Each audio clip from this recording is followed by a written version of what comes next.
Donc vous êtes là, avec vos idées et votre paradigme, vous réussissez à contrôler plein de secteurs. Tac, vous contrôlez le secteur culturel, la finance, l'État et tout.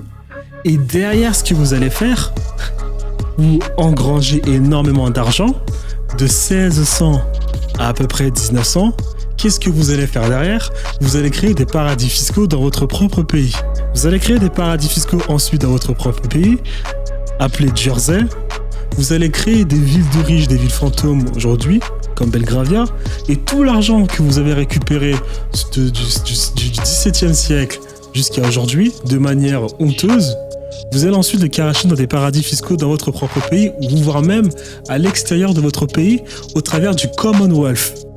Vous avez durant longtemps contrôlé, surtout la France, comme les Anglais, vous avez durant longtemps, le XVIIe, le XVIIIe et le XXe siècle, vous avez contrôlé durant longtemps l'appareil étatique, l'appareil financier, avant que cela se fasse nationaliser par De Gaulle. Vous avez contrôlé le financier, la production industrielle, l'appareil étatique, le Parlement, la magistrature. Une nouvelle classe arrive et réussit à s'emparer du pouvoir politique.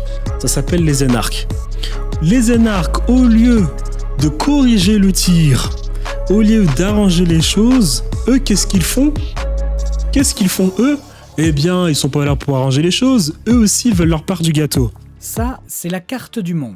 Et chaque épingle représente un paradis fiscal. Et on vous laisse 3 secondes pour remarquer quelque chose. Oui, ce sont de tout petits, voire minuscules États, ce qui ne les empêche pas de peser lourd. Pour preuve, ils représentent 32 000 milliards d'euros d'argent sale, selon une étude de la State of Justice, ce qui les place sur la blacklist du Conseil de l'Union européenne. Qu'est-ce qu'il appelle de l'argent sale?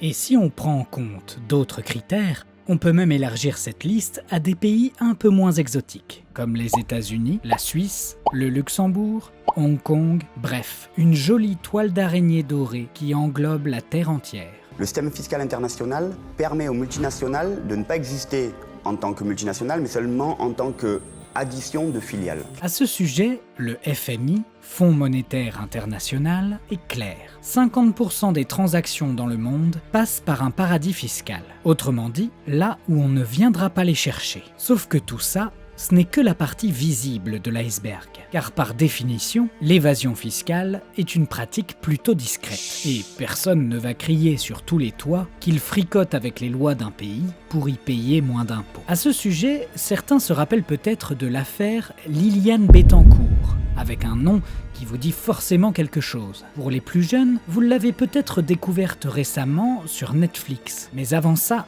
celle que l'on surnomme Ah, il y a une série sur elle, sur Netflix. Intéressant. l'héritière de L'Oréal s'est faite remarquer dès 2009. En cause, vous vous en doutez, l'évasion fiscale. Avec la complicité. On va quand même ajouter que L'Oréal Bettencourt, mais bon, là, franchement, là, par contre, je peux pas les défendre. C'est vraiment décevant. Bettencourt.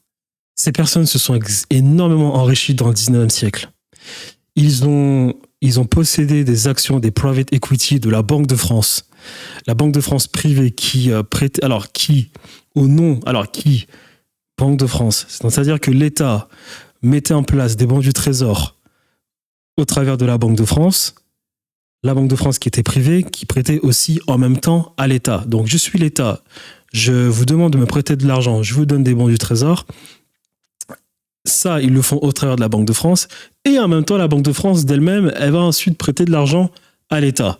Et cette famille faisait partie de ces 200 familles qui contrôlaient la Banque de France. Donc en réalité, ils contrôlent à la fois l'État et la banque. Ok, donc ces familles-là, ils ont maîtrisé toute une chaîne industrielle durant le 19e siècle. Ils s'en sont mis plein les poches. Ils ont contrôlé les moyens de finance, les moyens financiers de tout un pays. Ils ont contrôlé l'État pour ensuite aller cacher l'argent ailleurs. Non mais... Et ça, y a pas... ça, c'est une idée qui a commencé en Angleterre. Si vous analysez l'Angleterre, c'était la même chose. Ah là là. Là, par contre, c'est vrai qu'on nous en fume, quoi. voire la manipulation de certains politiques. Et ici, on parle d'une dizaine de comptes non déclarés en Suisse pour la bagatelle de 100 millions d'euros. Dès lors, Liliane Bettencourt promet de régulariser sa situation, avec l'État qui récupère une partie de cet argent qui, au passage, transite par Singapour. Et le problème aussi qu'on pourrait ajouter, c'est que ces personnes, Bettencourt, Rothschild, Schneider, Bouygues et ces 200 familles, parce que le truc c'est quoi ? Quand on regarde l'Angleterre, tout a commencé en Angleterre. En Angleterre, après les deux révolutions où on a coupé la tête du roi, on a enlevé Jacques II, je crois. Donc première fois, c'était Charles Ier, ensuite Jacques II, où en final, le Parlement, au final, les lords ont contrôlé tout le pouvoir politique anglais et le Parlement. Et ils ont du coup installé leur monarchie parlementaire avec un roi anglais qui parlait allemand, qui ne comprenait même pas ce qu'il faisait. Ces lords se sont mis à contrôler le pouvoir politique. Ces lords s'étaient d'abord enrichis énormément grâce aux réformes anglaises du roi des Tudors, Henri VIII. Ils se sont enrichis en contrôlant les terres, en rachetant des terres et en cultivant ces terres. Ok. Donc tu contrôles déjà le primaire, ensuite tu contrôles le politique. Ensuite, vous découvrez de nouveaux territoires et là, vous allez installer des grosses compagnies. Bizarrement, ensuite, vous allez libéraliser. Alors, vous allez faire la promotion du libre-échange. Vous allez faire la promotion du libéralisme économique à l'intérieur du pays et à l'extérieur. Vous allez ensuite faire de la concurrence déloyale au travers du libre-échange en tuant les Indiens, en tuant les Américains, en tuant les pays du Pacifique, de l'Amérique et de l'Afrique. Ok. Donc, ça fait que vous avez une compagnie des Indes orientales, une compagnie du Cap, une compagnie d'Amérique du Nord qui se développe énormément. Vous réussissez à développer ces économies, vous réussissez à développer ces compagnies parce que vous contrôlez l'État. Et grâce à l'État, vous faites du protectionnisme. Donc, vous vous mettez à contrôler le terrain agricole, vous vous mettez à contrôler le pouvoir étatique, vous vous mettez à contrôler l'offre et la demande. L'offre et la demande. Alors, l'offre, vous forcez les Indiens vous forcez les Indiens à consommer vos produits. Les Indiens, eux, ils ne peuvent pas vendre leurs produits correctement. Vous créez des marchés forcés comme l'opium. Donc, vous mettez aussi à contrôler l'offre et la demande et les moyens de production industrielle. En 1694, vous créez une banque d'Angleterre qui utilise le nom d'Angleterre pour faire croire aux investisseurs étrangers que c'est l'État qui gère la banque. Vous créez la banque d'Angleterre, les billes que vous gagnez, vous les mettez derrière dans une banque. Et avec cet argent, vous faites en sorte que l'État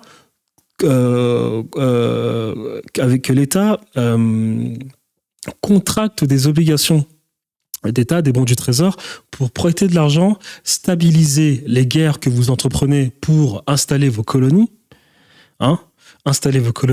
et en même temps gérer vos problèmes avec le vieux continent. Donc les Français, les Prusses et les Autrichiens, Espagnols. Donc vous contrôlez l'armée, la marine, l'État, l'offre et la demande, l'industrie, le terrain agricole, la banque. Vous contrôlez tout ça. Vous faites tout l'argent du monde. Parce que je l'ai expliqué dans une vidéo, lorsque tu veux installer un paradigme dans une société, le truc se fait en 2 étapes. Première étape, tu insuffles l'idée à une population. Il faut que l'idée soit sexy, que l'idée fasse la promotion de libertés individuelles, que l'idée promette à tout le monde de mieux vivre. Pour l'Angleterre, ça s'appelle en réalité le colonialisme. On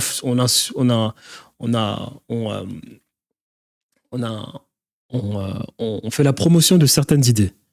Ça s'appelle du colonialisme. Pour l'Angleterre, ça a été le libre-échange. Ensuite, à la colonisation. C'est-à-dire que là, on met en place les actions qui sont une continuité des idées dont on a réussi à faire la promotion. Donc, vous êtes là. Avec vos idées et votre paradigme, vous réussissez à contrôler plein de secteurs. Tac, vous contrôlez le secteur culturel, la finance, l'État et tout. Et derrière ce que vous allez faire, vous engrangez énormément d'argent de 1600 à peu près 1900 qu'est-ce que vous allez faire derrière? Vous allez créer des paradis fiscaux dans votre propre pays. Comme il y a une île vierge en Angleterre qui s'appelle, il faudrait que je retrouve le nom, Jersey. Vous allez créer des paradis fiscaux ensuite dans votre propre pays, appelé Jersey. Vous allez créer des villes de riches, des villes fantômes aujourd'hui, comme Belgravia, et tout l'argent que vous avez récupéré du XVIIe siècle jusqu'à aujourd'hui, de manière honteuse, vous allez ensuite le cacher dans des paradis fiscaux dans votre propre pays, ou voire même à l'extérieur de votre pays, au travers du Commonwealth. Parce que, avec votre compagnie des Indes orientales, avec votre empire britannique, vous avez pu contrôler beaucoup de parties du monde, et vous avez installé votre Commonwealth.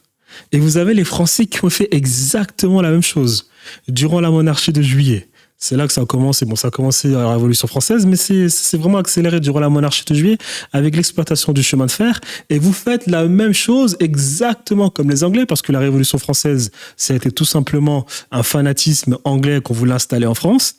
Vous faites exactement la même chose que les Anglais. Vous vous enrichissez énormément avec l'avènement du chemin de fer au 19e siècle. En plus, ça s'est aussi accéléré avec comment il s'appelle, Charles de Gaulle.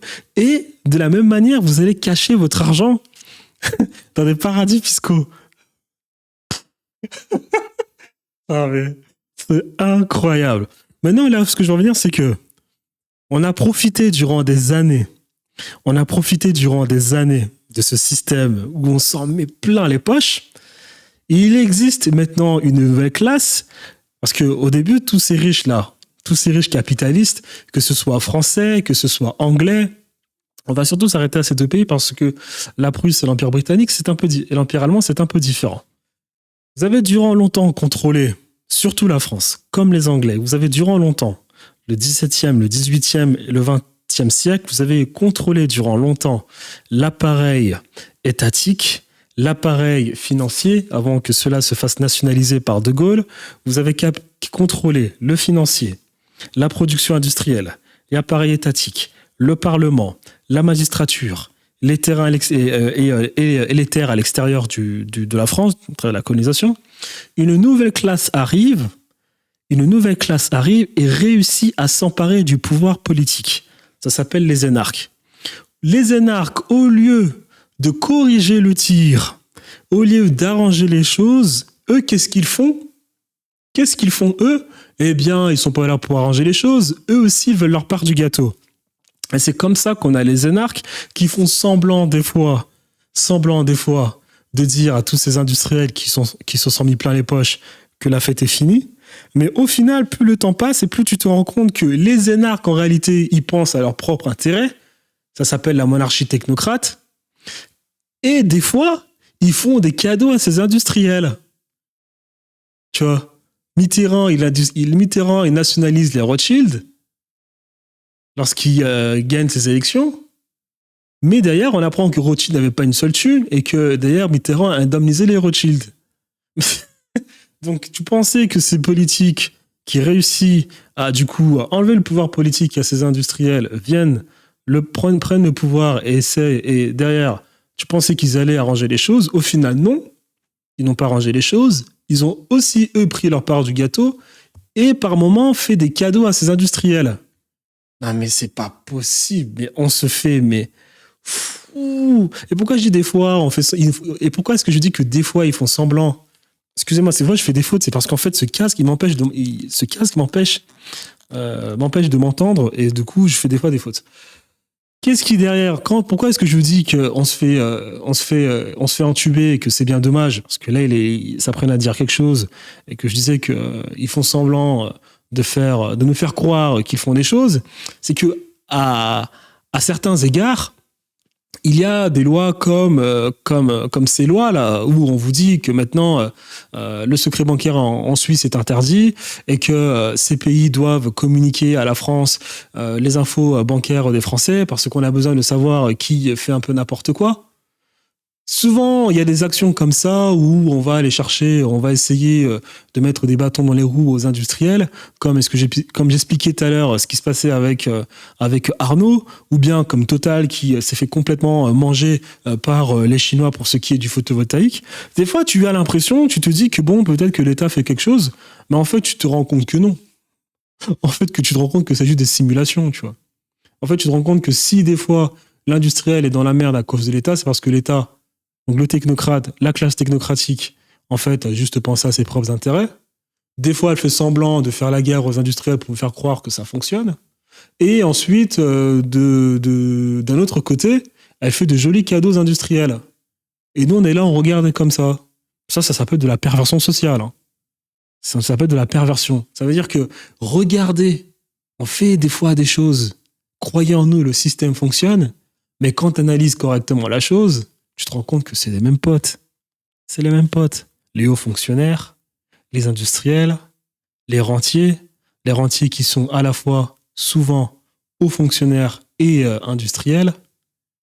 En fait, tu te rends compte que c'est les mêmes potes, que c'est juste des potes entre eux, et que des fois, bon, les technocrates ont un peu trop pensé à leurs intérêts, des fois les industriels ont pensé un peu trop à leurs intérêts, des fois les rentiers, eux aussi, ont peut-être un peu trop pensé à leurs intérêts, mais quand tu fais la somme de toutes leurs actions, tu te rends compte qu'au final, c'est quand même des potes, quoi, tu vois. C'est incroyable.